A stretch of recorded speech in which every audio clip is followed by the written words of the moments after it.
നിങ്ങൾക്ക് എപ്പോഴെങ്കിലും urinary tract infection മൂത്രപ്പഴുപ്പ് അസുഖം വന്നിട്ടുണ്ടോ? വരാതിരിക്കട്ടെ എന്നാണ് എന്റെ പ്രാർത്ഥന. കാരണം ഇത് വന്നാലുള്ള തീവ്രമായ വേദന എന്താണെന്ന് അനുഭവിച്ചവർക്കേ അറിയത്തുള്ളൂ. ഞാനിപ്പോൾ ഇവിടെ പറയാൻ പോകുന്നത് യൂറിനറി ട്രാക്ട് ഇൻഫെക്ഷൻ എന്ന രോഗത്തെ കുറിച്ചിട്ടാണ്. ഈ രോഗത്തിന്റെ സിംറ്റംസ് എന്താണെന്നും ആർക്കെല്ലാമാണ് ഈ രോഗം വരുവാൻ സാധ്യതയെന്നും അതുപോലെ എന്താണ് ഈ രോഗത്തിന്റെ പ്രതിവിധി എന്നതിനെ കുറിച്ചിട്ടും നിങ്ങൾ ഈ വീഡിയോ മുഴുവനായും കാണുക. ഈ വിവരണം എല്ലാവരും എത്തിക്കുക. എല്ലാവർക്കും ഉപകരിക്കട്ടെ.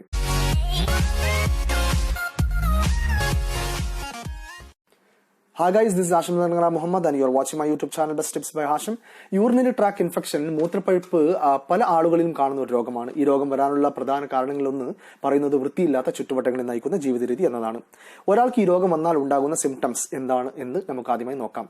ഒന്ന്, ഇടയ്ക്കിടയ്ക്കുള്ള മൂത്രശങ്ക. ഒരിക്കൽ മൂത്രമൊഴിച്ച് വന്നാൽ വീണ്ടും മൂത്രമൊഴിക്കണമെന്ന് തോന്നുക, അഥവാ മൂത്രമൊഴിക്കാൻ ചെന്നാൽ മൂത്രം പുറത്തേക്ക് വരാത്ത അവസ്ഥ. 2, മൂത്രം തുള്ളി തുള്ളിയായി പോവുക. 3, മൂത്രമൊഴിക്കുമ്പോൾ അടിവയർ മൊത്തം വേദനിക്കുക, പുകച്ചിൽ അനുഭവിക്കുക. 4, ഓക്കാനം വരിക. അതുപോലെ 5ാമത് പറയുകയാണെങ്കിൽ ഇടുപ്പ് വേദനിക്കുക. 6ാമത് പറയുകയാണെങ്കിൽ മൂത്രത്തിന് അസഹ്യമായ നാറ്റമുണ്ടാകുക. 7ാമത്തെ പോയിന്റ് എന്ന് പറയുന്നത് ചിലപ്പോൾ രക്തത്തിൽ അംശം കാണുക. 8ാമതായി പറയുകയാണെങ്കിൽ ചെറിയ പനി വരിക. 9, മൂത്രത്തിൽ കളർ വ്യത്യാസം വരിക. അതുപോലെ 10ാമത് പറയുകയാണെങ്കിൽ കുട്ടികളിൽ ഈ രോഗം ഉണ്ടാവുകയാണെങ്കിൽ അവർക്ക് ശക്തമായ പനി കാണുക, വിറയൽ കാണുക, മൂത്രമൊഴിക്കുമ്പോൾ അവർ കരയുക എന്നുള്ളതാണ്. ഇനി ഈ രോഗം ആർക്കെല്ലാമാണ് പെട്ടെന്ന് പിടിപെടാൻ സാധ്യത എന്ന് നോക്കാം. ആദ്യത്തെ പോയിന്റ്, തീരെ വെള്ളം കുടിക്കാത്തവർ. 2ാമത് പറയുകയാണെങ്കിൽ പ്രമേഹ രോഗമുള്ളവർ. 3ാമത് പറയുകയാണെങ്കിൽ മൂത്രത്തിൽ കല്ലുള്ളവർ. 4ാമത് പറയുകയാണെങ്കിൽ ക്യാൻസറിന് ചികിത്സിക്കുന്നവർ. 5ാമത് പറയുകയാണെങ്കിൽ സ്ത്രീകൾക്ക്, പ്രത്യേകിച്ച് ഗർഭിണികൾക്ക്. 6ാമത് പറയുകയാണെങ്കിൽ പുരുഷന്മാരിൽ പ്രോസ്റ്റേറ്റ് ഗ്രന്ഥി വീക്കമുള്ളവർ. 7ാമത് പറയുകയാണെങ്കിൽ മൂത്രം പോകാൻ ട്യൂബ് ഇട്ടുള്ളവർക്ക്.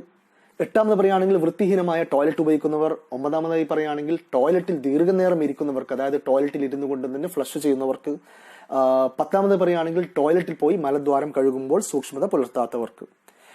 എന്താണ് ഈ രോഗത്തിന്റെ പ്രതിവിധി എന്ന് പറയുമ്പോൾ, 1ാമത് പറയുകയാണെങ്കിൽ നന്നായി വെള്ളം കുടിക്കുന്നത് ശീലമാക്കുക.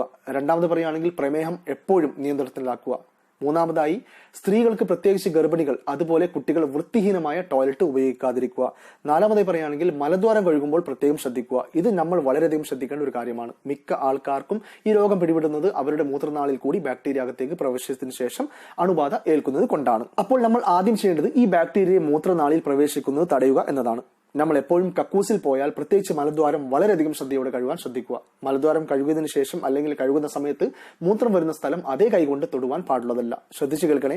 ഇത് പറയാനുള്ള കാരണം ബാക്ടീരിയ അവിടത്തേക്ക് പകരുന്നത് തടയുക എന്നുള്ളതാണ്. മലദ്വാരം കഴുകിയതിനു ശേഷം ഉടനടി ഒരു ആന്റിസെപ്റ്റിക് സോപ്പ് കൊണ്ട് കഴുകിയതിനു ശേഷം മാത്രമായിരിക്കണം വേറെ ഏതൊരു ശരീരഭാഗവും സ്പർശിക്കാൻ. ഇത് പുരുഷന്മാരായാലും സ്ത്രീകളായാലും കുട്ടികളായാലും തീർച്ചയായിട്ടും പാലിക്കേണ്ട ഒരു കാര്യമാണ്. ഇങ്ങനെ ചെയ്താൽ തന്നെ ഒരു പരിധിവരെ യൂറിനറി ട്രാക്ട് ഇൻഫെക്ഷൻ കൺട്രോൾ ചെയ്യുവാൻ പറ്റും. 5ാമതായി പറയുകയാണെങ്കിൽ ടോയ്ലറ്റിൽ അമിതമായി സമയം ചെലവാക്കാതെ ഇരിക്കുക. ചില ആളുകൾ ടോയ്ലറ്റിൽ പോകുമ്പോൾ മൊബൈൽ ഫോൺ കൊണ്ടുപോയി ദീർഘനേരം ഇരിക്കാറുണ്ട്. ഇത് മിക്ക ആൾക്കാരിലും കാണുന്ന ഒരു കാഴ്ചയാണ്. ടോയ്ലറ്റിൽ ഇരുന്ന് ഗെയിം അല്ലെങ്കിൽ ചാറ്റിംഗ് അല്ലെങ്കിൽ ന്യൂസ് വായിക്കുന്നവർ നമ്മുടെ ഇടയിൽ വളരെയധികം പേരുണ്ട്. ഇതുമൂലം ഈ വക ആൾക്കാർക്ക് രോഗം വളരെ എളുപ്പത്തിൽ പിടിപെടാൻ സാധ്യതയുണ്ട്. ഇനി 6ാമതായി പറയുകയാണെങ്കിൽ ടോയ്ലറ്റിൽ ഇരുന്നു കൊണ്ട് തന്നെ ഫ്ലഷ് ചെയ്യാതെ ഇരിക്കുക. ഇപ്പോൾ മിക്ക വീടുകളിലും ഇരുന്ന് ഉപയോഗിക്കുന്ന ക്ലോസറ്റാണ് ഉണ്ടാവാറ്. അങ്ങനെയുള്ള ക്ലോസറ്റ് ഫ്ലഷ് ചെയ്യുമ്പോൾ തീർച്ചയായിട്ടും അതിനെ മൂടി അടച്ചു മാത്രമേ ഫ്ലഷ് ചെയ്യാൻ പാടുള്ളൂ. ഒരിക്കലും അതിനെ തുറന്നോ അല്ലെങ്കിൽ ഈ വക ക്ലോസറ്റ് ഇരുന്നു കൊണ്ടോ ഫ്ലഷ് ചെയ്യാൻ പാടുള്ളതല്ല. 7ാമതായി പറയുകയാണെങ്കിൽ നമ്മൾ ഉപയോഗിക്കുന്ന ഇന്നർ വെയർ നന്നായി വാഷ് ചെയ്ത് അണുവിമുക്തമാക്കി വെയിലിൽ വെച്ച് നന്നായി ഉണക്കിയതിനു ശേഷം മാത്രമേ ഉപയോഗിക്കുക. ഒരിക്കലും നനഞ്ഞ ഇന്നർവെയർ ഉപയോഗിക്കരുത്. 8ാമത് പറയുകയാണെങ്കിൽ മൂത്രസഞ്ചിയിൽ മൂത്രം ബാക്കിയാവുന്ന സാഹചര്യം ഉണ്ടാവാതിരിക്കുക. പ്രോസ്റ്റേറ്റ് എൻലാർജ്മെന്റ്, അതായത് പ്രോസ്റ്റേറ്റ് വീക്കം അസുഖമുള്ളവർ തീർച്ചയായിട്ടും ഇരുന്നു കൊണ്ട് മാത്രം മൂത്രമൊഴിക്കുക. സിറ്റിംഗ് പോസ്റ്ററിൽ മൂത്രമൊഴിക്കുമ്പോൾ മൂത്രസഞ്ചിയിലുള്ള എല്ലാ മൂത്രവും പുറത്തു പോകുവാൻ വളരെ എളുപ്പമാകുന്നു.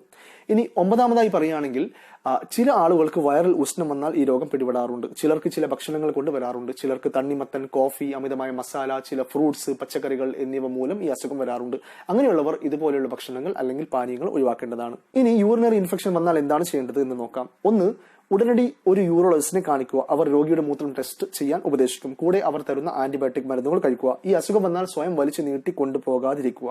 2, ബാർലി വെള്ളം ചൂടാക്കി കുടിക്കുക. 3, ഈസബ്ഗോൾ പാലിൽ മിക്സ് ചെയ്ത് കുടിക്കുക. 4, ഗൾഫിലാണെങ്കിൽ ലബനപ്പ് വാങ്ങി നല്ലപോലെ കുടിക്കുക. 5, നല്ലപോലെ വെള്ളം കുടിക്കുക. 6, വയറിന് ഉഷ്ണം തട്ടുന്ന ഭക്ഷണങ്ങൾ, അതുപോലെ കോഫി, സോഫ്റ്റ് ഡ്രിങ്ക്, ആൽക്കഹോൾ എന്നിവ പോലുള്ള ദ്രാവകങ്ങൾ ഒഴിവാക്കുക. അപ്പോൾ നിങ്ങൾക്ക് യൂറിനറി ട്രാക്ട് ഇൻഫെക്ഷൻ എന്താണെന്നും ഇത് വന്നു കഴിഞ്ഞാൽ ഇതിന്റെ ഇമീഡിയറ്റ് റെമഡി എന്താണെന്നും ഈ വീഡിയോയിൽ കൂടി മനസ്സിലായെന്ന് ഞാൻ വിശ്വസിക്കട്ടെ.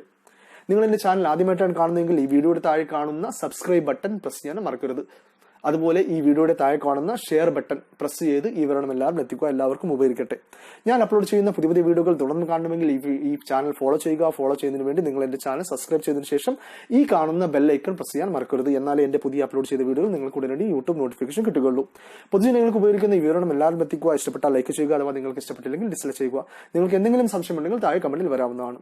Until I come with a new video, this is Hashim Dargara Muhammad signing off. You and me.